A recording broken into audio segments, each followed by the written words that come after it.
All right, welcome back to 2241. This is our examples 3 video for section 2.1. Now we're doing calculus with these vector functions.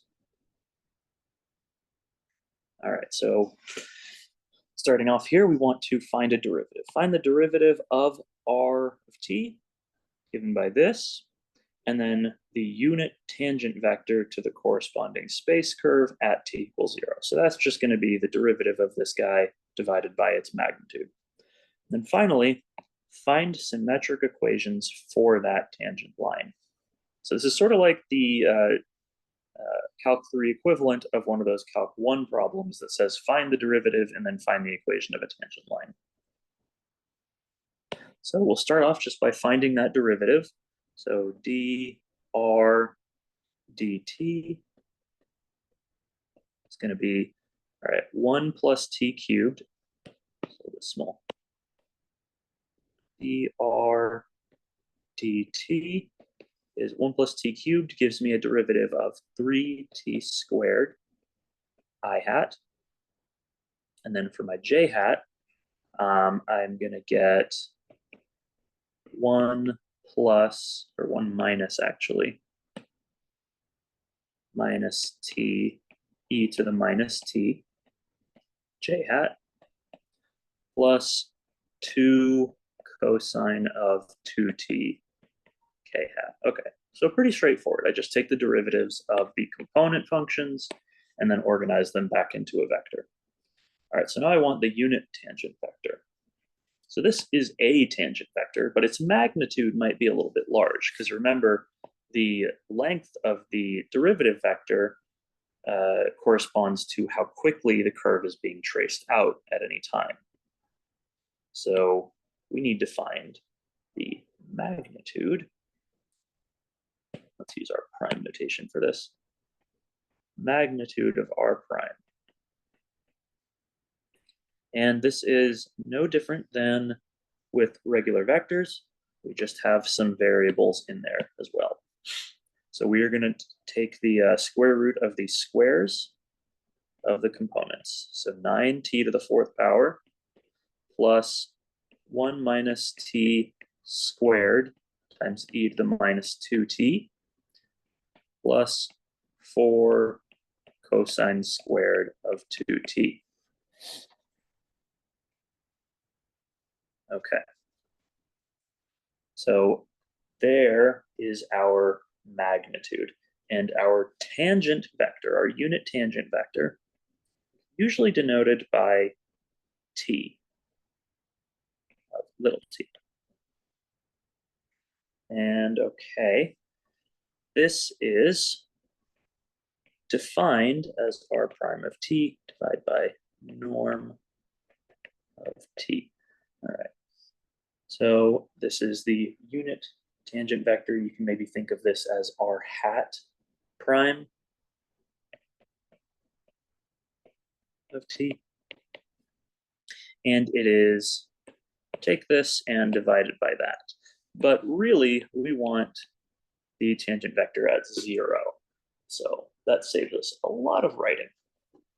So let's see, we want r prime of 0, which will give us 0 I hat plus 1 j hat,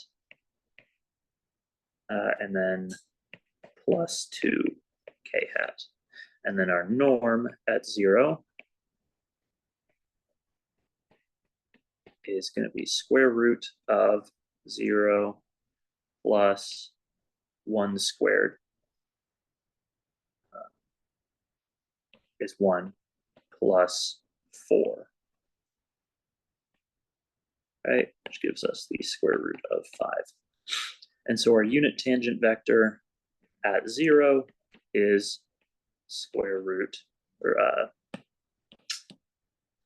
0, 1, 2, divide by square root of 5. All right, and now we want symmetric equations for the tangent line at 0. So remember that we have a tangent vector this is the direction that a tangent line is moving in, so we can think of it as a v vector for our line. Remember, lines have the equation r of t equal r0 plus v of t. The tangent vectors are v. Now we need an r0, but that's pretty easy. We just plug in 0 to these, and we should get a point on the line. So we also need r of 0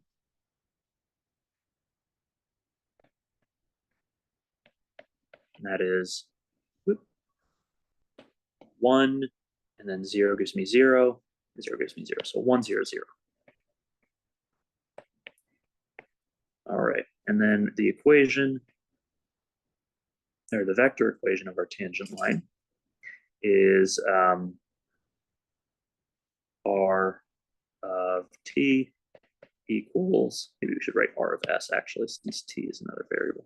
So r of s equals 1, 0, 0 plus 0, 1 over root 5, 2 over root 5 times s.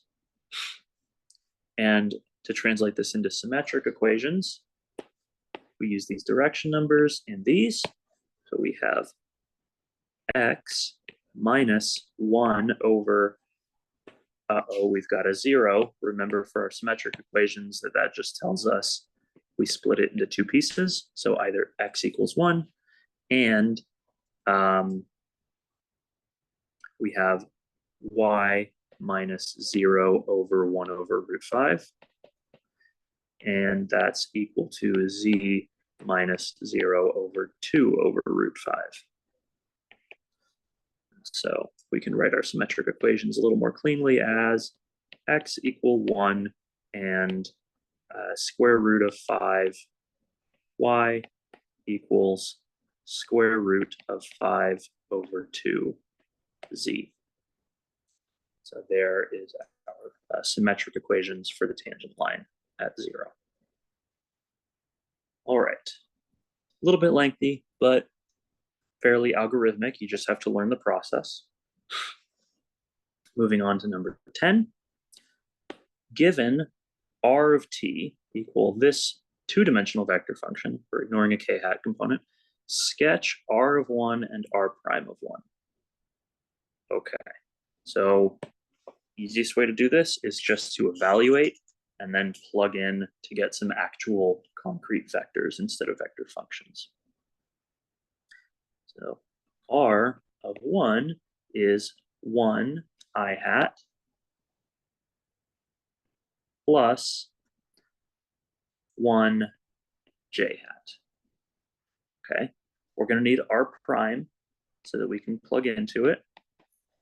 That's going to give me 1 over 2 root t I hat, and then minus j hat. Right? So then r prime of 1 gives me 1 half I hat minus j hat. So it seems like our tangent vector is always pointing minus 1 in the y direction. All right, so we'll draw a coordinate system and figure this out. Here's our x, y, x. And we'll draw some units on here maybe. Here's 1, 1, 2, and I think that should be enough. Maybe we'll move this down a little bit actually. Extend our y.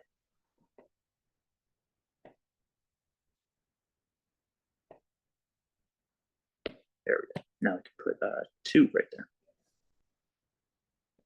2.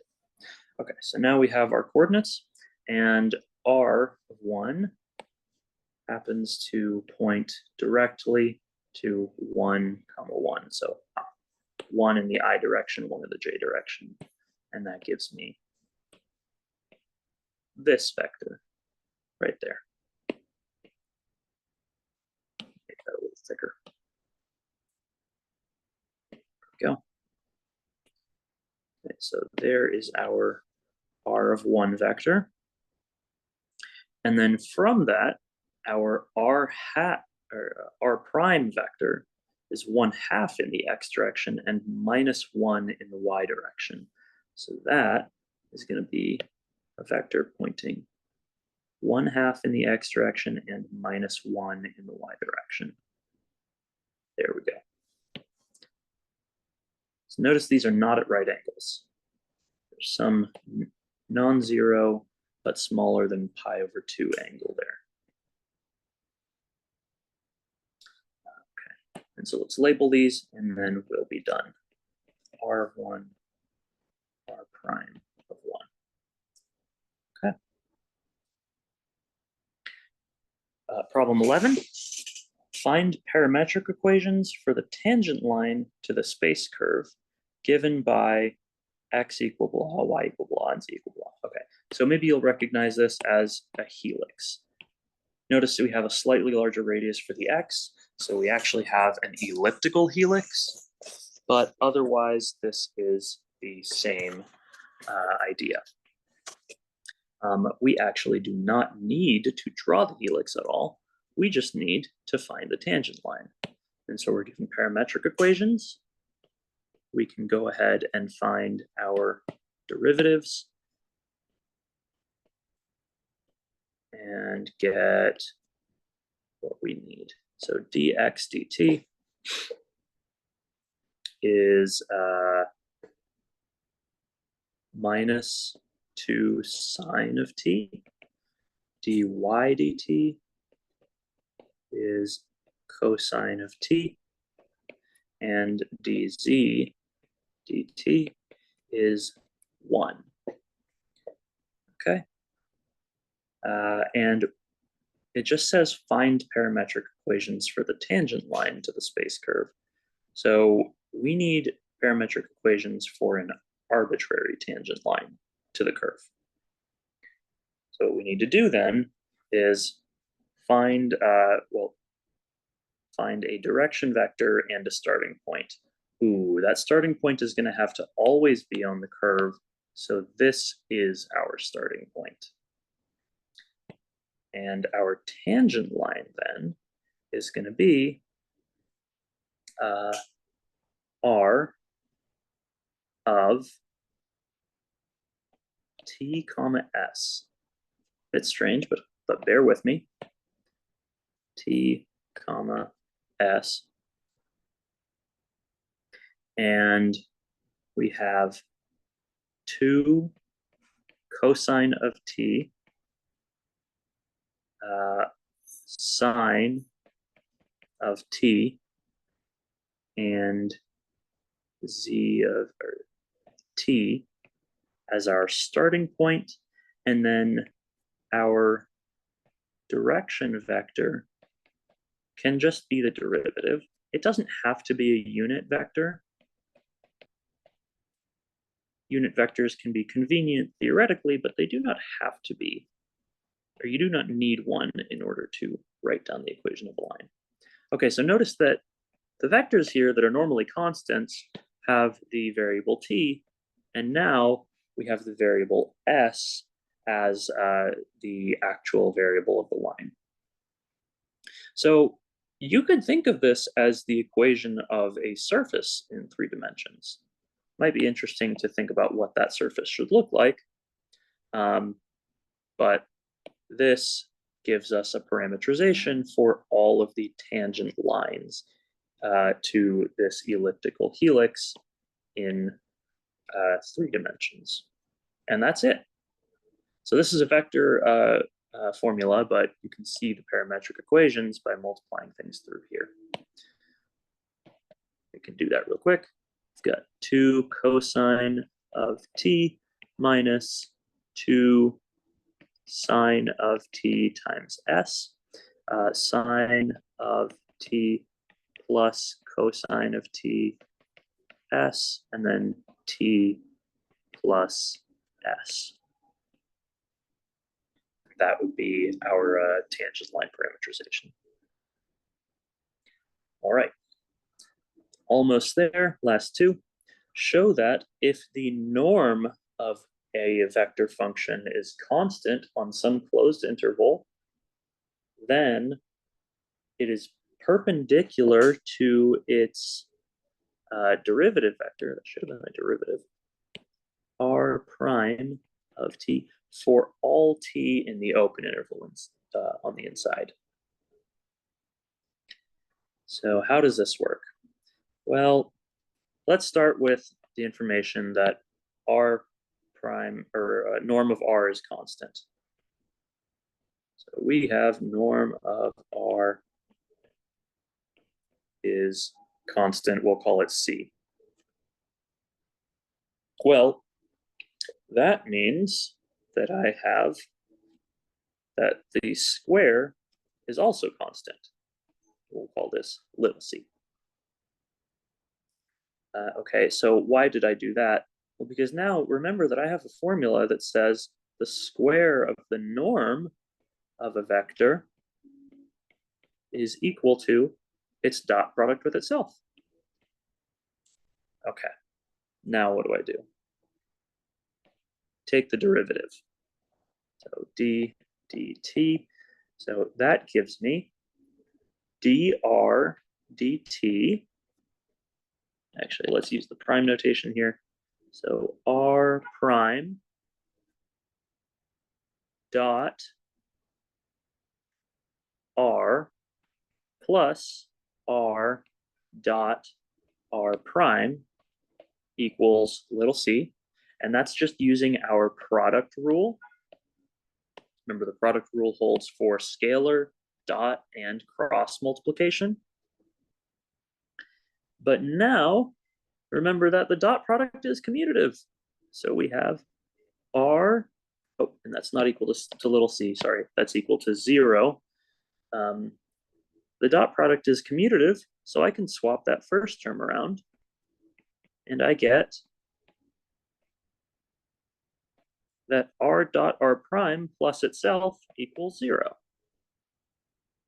Okay, well, that tells me that r dot r prime times 2, right, is equal to 0. R prime. Cancel the 2, and well, look at that. I get r dot its derivative equals 0, and that is the definition of orthogonality. So a vector, if it has a constant norm over some interval, is orthogonal to its derivative on that interval. All right, last problem here. It's pretty straightforward. It's just computing an integral of a vector function. Okay, so things are a little mixed up in here, and we should rearrange them first. So we've got 4j plus 2t k hat plus t squared I hat. We want to write that with the I first. So we have t squared I hat plus 4j hat plus 2t k hat. All right. And so now we have integral 0 to 1 of t squared over 1 plus t squared I hat plus 4 over 1 plus t squared j hat plus 2t over 1 plus t squared k hat dt. All right, and now we just do the integral of each piece individually. So I'll come over here and do that. So t squared over 1 plus t, we'll do our add and subtract 1 trick, and we'll get integral of, from 0 to 1, of 1 minus 1 over 1 plus t squared dt I hat. And you know what? I'm just going to put the I hats up above. So there's our I hat integral plus integral 0 to 1. This one gave me 4 over 1 plus t squared dt. And that's our j hat plus integral 0 to 1 of 2t over 1 plus t squared dt k hat. All right, and then these integrals are pretty easy to do. So we should get t minus the arctangent, inverse tangent of t, from 0 to 1, plus, all right, 4 times the inverse tangent from 0 to 1, plus, and now this one is a little bit different. We've got 1 or minus 1. Nope. Sorry, neither of those. It is log of the absolute value of 1 plus t squared from 0 to 1. And finishing it off, we just evaluate at 0 and 1. At 0, both of these terms are 0, so they go away. We just need to plug in 1. At 1, we have tangent inverse of t equals pi over 4. So we have 1 minus pi over 4 I hat plus, okay, same here. At 0, this goes away. At 1, we get pi over 4. So we have pi j hat plus, and here at 0, we get 1 plus 0 is 1. Log of 1 is 0. So that also goes away, and we just get log of 1 plus 1 is log of 2 k hat. That is our integral vector. So you can use this example maybe. You can try drawing out this space curve and then drawing this integral to try and understand what the integral of a vector function means. But that's all of our examples for vector functions and parametrization. We'll come back in the next section with arc length and